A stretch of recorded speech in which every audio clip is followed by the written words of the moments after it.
নামনি অসমৰ বঙাইগাঁও আৰু চিডলি সমষ্টিত অনুষ্ঠিত হ'ল শান্তিপূৰ্ণ উপনিৰ্বাচনৰ ভোটদান।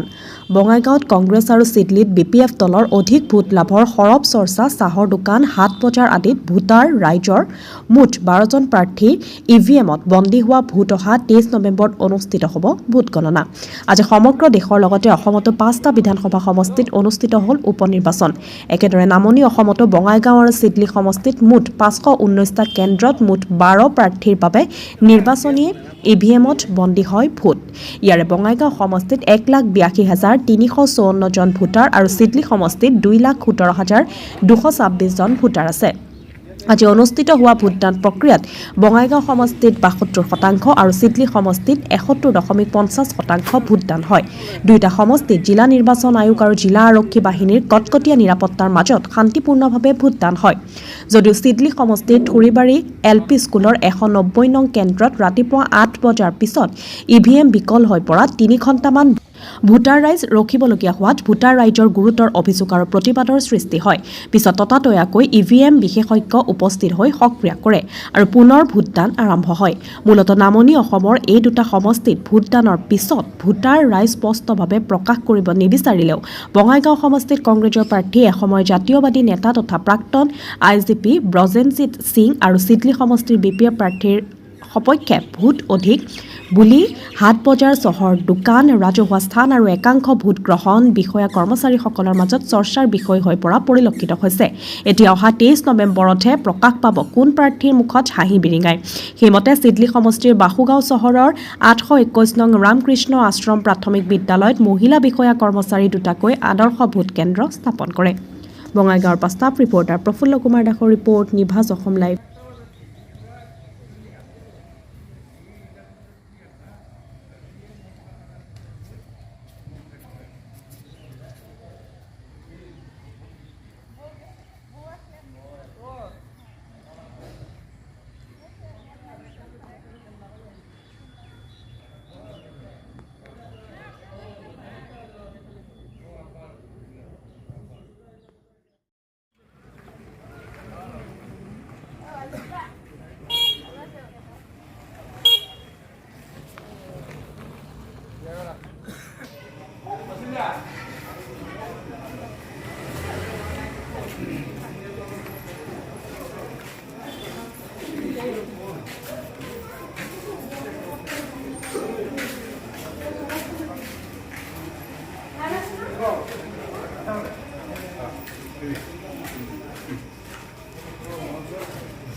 কেনে আছে দেখোন ক'ত মাজে মাজে সুধো মই পহলদাৰ খবৰ চাকৰি কৰতে বৰ্তমানে মই পাছো নে হাইস্কুলত তাৰ পৰা এটা দিছে এই ৰিজাৰ্ভত আছো চিগাৰেট খাম কি কৰিবি বেজিক আৰু বাচ্চাসকলে যিসকলে ইটো দাবী সোমাইছে তেওঁলোকক হায়াৰিং কম হ'ব মোবাইলৰ ওপৰত দামী মোবাইল লৈছে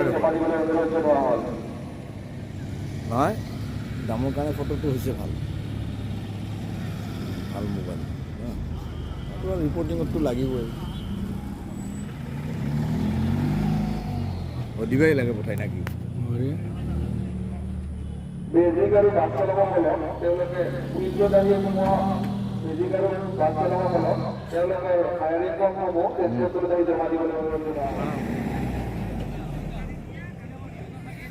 এই আহি থাকো লেঠেৰি নেকি আহিব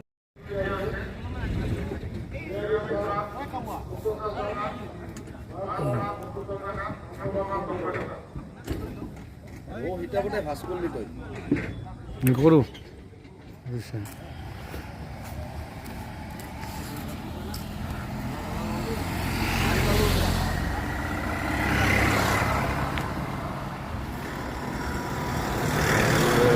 হা তখন থাকবা লাগবো ঘুমাম আচ্ছা কিন্তু বিভিন্ন জায়গাৰ পৰা আনছে এই জাষ্ট তাতে আছো সেই বিল্ডিং য'ত মানে গাড়ীগিলা য'ত ৰখে ট্ৰেন্সপৰ্ট চেলো তাতে আহিছোঁ ওলাই আহিলোঁ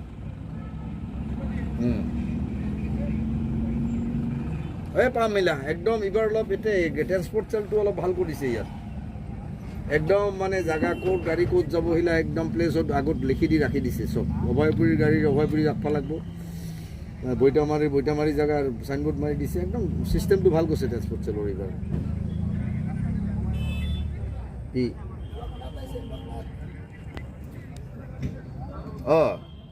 ইলেকশ্যনটো আমাৰ অভয়পুৰী ইলেকশ্যনটো পাৱাৰ গুচি গ'ল এতিয়া হয় নেকি এতিয়া উপজিলা হোৱাৰ পিছত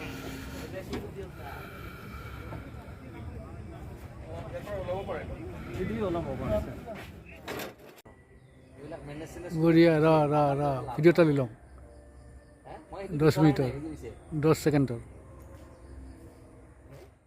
হয় আজি মোৰ কাৰণে একদম মানে বিৰাট প্ৰথম যিহেতু ইলেকশ্যনত মই যিহেতু প্ৰথম থিয় হৈছোঁ আৰু নিজৰ কাৰণে যে ভোট দিছোঁ ইটছ এ গ্ৰেট এক্সপিৰিয়েঞ্চ আজি কিমান আশাবাদী সেইটো আজি ক'ব লাগিব নকোৱাটো ভাল নেকি ইটছ নট কেম্পেইন আজি ৰাইজক ভোটদান সাব্যস্ত কৰাৰ কাৰণে অধিকাৰ দিয়াটো ভাল সাংবিধানিক অধিকাৰ তো আজি কোনো ধৰণৰ তেনেকুৱা মন্তব্য মই কৰিব বিচৰা নাই ফ্ৰী এণ্ড ফেয়াৰ ইলেকশ্যন হ'ব লাগে আৰু ৰাইজক এইটো অধিকাৰটো দিব লাগে কেনেকুৱা দেখা পাইছে কিমান এনেইতো ভালেই দেখা পাইছোঁ আপোনালোকে এতিয়া নিশ্চয় সুধিব আহ্বান জনাব পাৰে আপুনি ভোট দিয়াৰ কাৰণে ওলাই আহি নাই ৰাইজতো আহিবই চবেইতো আহিবই আজি তেনেকুৱা কোনো ধৰণৰ মই হেৰি কৰিব খোজা নাই চবে জানে ৰাইজে জানে সাংবিধানিক অধিকাৰ আজি সাব্যস্ত কৰিব আৰু আপোনালোকে এতিয়া সুধিব ডেফিনেটলি মই বুজি আছোঁ কিমানত জিকিব কিমান মাৰ্জিন আজি সেইটো মই নকওঁ সেইটো 23 তাৰিখলৈকে ৰখিব লাগিব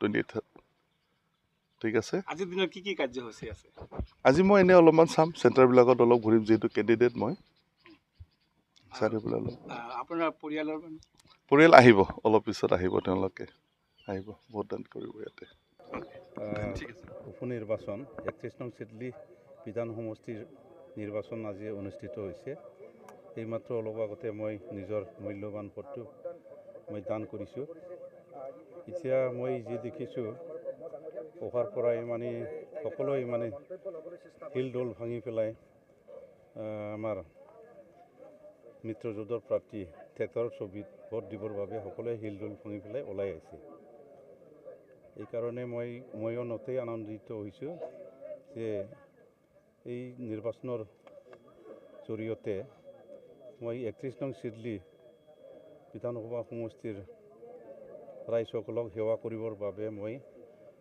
সুবিধা পাবলৈ গৈ আছোঁ গতিকে অনাগত দিনত মই 31 নং চিডলি বিধানসভাৰ ৰাইজসকলক মই ভালদৰে সেৱা কৰিম বুলি মই মনত ঠিক কৰি লৈছোঁ যিহেতু নিজৰ ভোট সাব্যস্ত কৰিলে আজি কি ক'ব চিডলি সমষ্টিৰ বাবে ৰাইজক কি জনাব আজি চিডলি সমষ্টিৰ বাবে চিডলি সমষ্টিবাসীক মই এইটোৱে জনাব বিচাৰিছোঁ ইতিমধ্যে আমাৰ এই অঞ্চলত শান্তি প্ৰতিষ্ঠা হৈছে সকলোৱে শান্তিৰে বসবাস কৰিবলৈ সক্ষম হৈছে গতিকে শান্তিৰে যাতে এই চিডলি বিধানসভা সমষ্টিটো যাতে আমি শান্তিৰে যাতে উন্নয়ন কৰিব পাৰোঁ উন্নয়ন কৰাৰ ক্ষেত্ৰত মই সকলোৰ পৰা মই সহায় সহযোগিতা মই পাব পাৰোঁ এইটোৰ কাৰণে মই সকলো আমাৰ চিডলি সমষ্টিৰ বাকী ৰাইজক মই অনুৰোধ জনাইছোঁ সকলোৱে যেন মানে মিত্ৰজোঁটৰ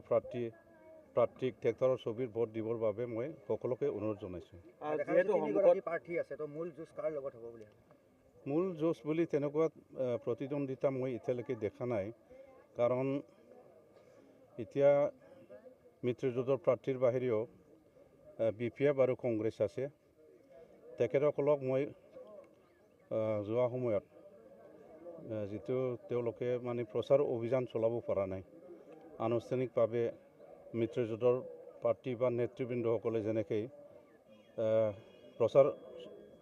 প্ৰচাৰ অভিযান আৰম্ভ কৰিছে বা কৰি আছিলে, তেওঁলোকে তেনেকুৱা আনুষ্ঠানিকভাৱে তেওঁলোকে প্ৰচাৰ কৰিব পৰা নাই। এইকাৰণে ইমান প্ৰতিদ্বন্দ্বিতা হ'ব বুলি মই ভবা নাই। গতিকে মই বিপুল ভোটত জয়যুক্ত হ'ম বুলি মই আশা ৰাখিছোঁ। সন্মুখত পৰিষদীয় নিৰ্বাচন, এই যিটো উপনিৰ্বাচন, এই উপনিৰ্বাচন ছেমি ফাইনেল হিচাপে আপোনালোকে বিবেচনা কৰিব বিচাৰিছে নেকি বা কেনেকুৱা ধৰণে লৈছে? এইটো ছেমি ফাইনেল বুলি নহয়, এইটো নৰ্মেলি এতিয়া যিহেতু এই নিৰ্বাচনৰ জৰিয়তে BPF দলে এতিয়া নোহোৱা হৈ গৈ আছে। আপোনালোকে দেখি আছে তেওঁলোকৰ কেন্দ্ৰীয় যিটো নেতৃবৃন্দ, তেওঁলোকে আজি এজনকৈ মানে পলায়ন কৰি আছে, তেওঁলোকে দল ত্যাগ কৰি আছে। গতিকে নেতৃবৃন্দসকলে বা নেতাসকলে যদি এই দল এৰি পেলাই বেলেগত গুচি যায়, তেনেহ'লে এই দলটো যে কেনেকৈ জীয়াই থাকিব এইটো আপোনালোকে সকলোৱে গম পায়। গতিকে আৰু UPPLৰ বাহিৰে বেলেগ দলে অহা যিটো পৰিষদীয় নিৰ্বাচন হ'ব, ইয়াত প্ৰতিদ্বন্দ্বিতা কৰিব নোৱাৰিব বুলি মই ক'ব পাৰোঁ। ৰাষ্ট্ৰীয় পৰ্যায়ত যিবিলাক দল আছে, কংগ্ৰেছ হওক বা বিৰোধী হিচাপে আছে, তেওঁলোকৰ একো ভূমিকা নাথাকিব বুলি ভাবে নেকি পৰিষদীয় নিৰ্বাচন? নাই, তেওঁলোকৰো ভূমিকা থাকিব, কিন্তু তেনেকুৱা মানে UPPLৰ দৰে তেনেকুৱা হয়তো যুঁজ দিব নোৱাৰিব পাৰে আৰু কি। এতিয়াতো আমি মিত্ৰজোঁট হিচাপে আমাৰ সন্মানীয় আমাৰ অসমৰ মুখ্যমন্ত্ৰী ডক্টৰ হিমন্ত বিশ্বৰ গাইডেন্স মতে এতিয়া সকলোৱে মানে AGP, BJP, UPPL ভালকৈ কাম কৰি আছোঁ। আৰু অনাগত দিনত পৰ্যায়ক্ৰমে আলোচনা বিলোচনাৰ মাধ্যমত কি ধৰণে চলাই লৈ যাব, এইটো ওপৰ মহলৰ নেতৃবৃন্দসকলে এইটো ক'ব পাৰিম। যথেষ্ট আজিৰ দিনটো আপোনাৰ কাৰণে গুৰুত্বপূৰ্ণ দিন। পুৱাৰ ভাগত কেনেদৰে কি মাংগলিক অনুষ্ঠানে আপুনি আজিৰ দিনটো আৰম্ভ কৰিছে আৰু ক'লৈ যাব, কি পৰিকল্পনা আছে দিনটোত? আজিতো মই গোটেই যিটো 31 নং বিধানসভা সমষ্টি এৰিয়া, এই এৰিয়াত মই যাম। পোনপ্ৰথমে ইয়াৰ পৰা মই হাতীজাৰ বুলি জেগা আছে ভূটান বৰ্ডাৰৰ ওচৰত, তাৰ পৰা আৰম্ভ কৰি পেলাই নিচিমাত আহিম। নিচিমাৰ পিছত 14, 13 আৰু 16 আৰু 12 নং যিটো পৰিষদীয় যিটো সমষ্টি আছে, এইবিলাকত মই ফুৰিম বুলি মই আশা ৰাখিছোঁ। হৈ আছে কি ক'ব? হয়, আমি যিটো বিচাৰিছিলোঁ যে এই আমাৰ অঞ্চলত একেবাৰে শান্তিপূৰ্ণভাৱে যাতে ভোটদানটো হয়, আৰু সেইটোৱে হৈছে। যোৱা লোকসভা নিৰ্বাচনৰ পৰা আৰম্ভ কৰি আমি দেখিছোঁ যে এই অঞ্চলৰ আজি ৰাইজসকল বহুত সুখী, কিয়নো ইয়াত এটা সময়ৰ নিচিনাকৈ ইয়াত মানে জীৱনৰ নিৰাপত্তা, সম্পত্তিৰ নিৰাপত্তা নিশ্চয়কৈ নাছিলে। নিৰাপত্তাহীন এটা পৰিৱেশত মানুহে জীৱন যাপন কৰিব লগা হৈছিল। কিন্তু আমাৰ প্ৰমোদ বড়ো ডাঙৰীয়াৰ নেতৃত্বৰ যিখিনি চৰকাৰ আহি গ'ল, আমাৰ মুখ্যমন্ত্ৰী ডক্টৰ হিমন্ত বিশ্ব শৰ্মা ডাঙৰীয়াৰ যিখিনি সহযোগ, এই সহযোগত এই অঞ্চলৰ এটা শান্তি, এটা পৰিৱেশ, শান্তি এটা বাতাবৰণ নিশ্চয়কৈ ঘূৰি আহিছে। আজি মই বাসুগাঁও টাউনৰ সমাজৰ ৰামকৃষ্ণ আশ্ৰম LP স্কুললৈ ইয়াত আহিছোঁ। এইটো হ'ল এটা মডেল চেণ্টাৰ হয়, য'ত আমাৰ মহিলাসকল পৰিচালনা কৰি ইয়াত মানে প্ৰিচাইডিং অফিচাৰৰ পৰা আৰম্ভ কৰি গোটেইখিনি মহিলা, পুলিচ মানে আমাৰ যিখিনি আছে সকলো মহিলা। তো এই যে পৰিৱেশটো পাই নতেই মই সুখী হৈছোঁ, কিয়নো আজি ৰাইজ অতিকেই সুখী, অতিকেই মানে তেওঁলোকে আগ্ৰহ যে ভোটদান কৰিবলৈ, কিয়নো যে চৰকাৰে যিখিনি প্ৰতিশ্ৰুতি দিছিলে এই অঞ্চলত মানে শান্তি এটা পৰিৱেশ অনাৰ কাৰণে, জাতি জনগোষ্ঠীৰ মাজত ঐক্য সংহতি অনাৰ কাৰণে, আত্মবিশ্বাসী এটা পৰিৱেশ অনাৰ কাৰণে এই পৰিৱেশটো আজি পাইছে। আৰু সেইকাৰণে আজি ইয়াত শান্তিপূৰ্ণভাৱে মানে ভোটদানটো হৈ আছে। আৰু নিশ্চয়কৈ চৰকাৰৰ যিখিনি নীতি, সেই নীতি আদৰ্শ আজি ৰাইজে নিশ্চয়কৈ শলাগিছে। আৰু সেই হিচাপে আজি আমি মিত্ৰজোঁটৰ প্ৰাৰ্থী আমাৰ নিৰ্মল কুমাৰ ব্ৰহ্ম ডাঙৰীয়া তেখেত বিপুল এটা ভোটত ব্যৱধানত জয়ী হ'ব সেইটো আমি ক'ব পাৰোঁ। যিহেতু আপোনালোকৰ ট্ৰিপল ইঞ্জিনৰ চৰকাৰ আৰু ইতিমধ্যে কিন্তু নিৰ্মল ব্ৰহ্ম নিজৰ ভোট সাব্যস্ত কৰিলে আৰু দেখা গৈছে যে কিমান ভোটৰ ব্যৱধানত জয়ী হ'ব বা কোন মূল প্ৰতিদ্বন্দ্বিতা হ'ব বুলি ভাবে আপোনালোকে? চাওক ইয়াত দেখা গৈছে যে বিশেষকৈ যিটো বিৰোধী পক্ষৰ দুটা পাৰ্টি বা প্ৰাৰ্থী আছে তাৰে দেখা গৈছে যে কংগ্ৰেছৰ যিখিনি সাংগঠনিক যিখিনি আন্তঃগাঁথনি সেইটো তেওঁলোকৰ যি দেখা গৈছে আৰু সেইটো বহুত দুৰ্বল। আনপিনেদি BPFৰ যি আছে তেখেতসকলৰ মানে টিকেট কেন্দ্ৰিক কিছুমান সমস্যা হৈ তেখেতসকলৰ জ্যেষ্ঠ বা তেনেকৈ যিবিলাক আছে নেতাসকল তেওঁলোকে কাম কৰাটো দেখা নাই আৰু এক্টিভিটি গ্ৰাউণ্ডত তেনেকৈ দেখিবলৈ পোৱা নাই। সেই হিচাপত আমি ভাল এটা ব্যৱধানৰ নিশ্চয়কৈ কমচে কম 40 and above 1000 ডিফাৰেঞ্চত আমি জিকিব লাগে। সেইটো একেবাৰে আজি যিখিনি সাব্যস্ত হৈছে চাৰিওফালে যিখিনি খবৰ পাতি লৈ যি গম পালোঁ এইখিনি নিশ্চয়কৈ হ'বগৈ।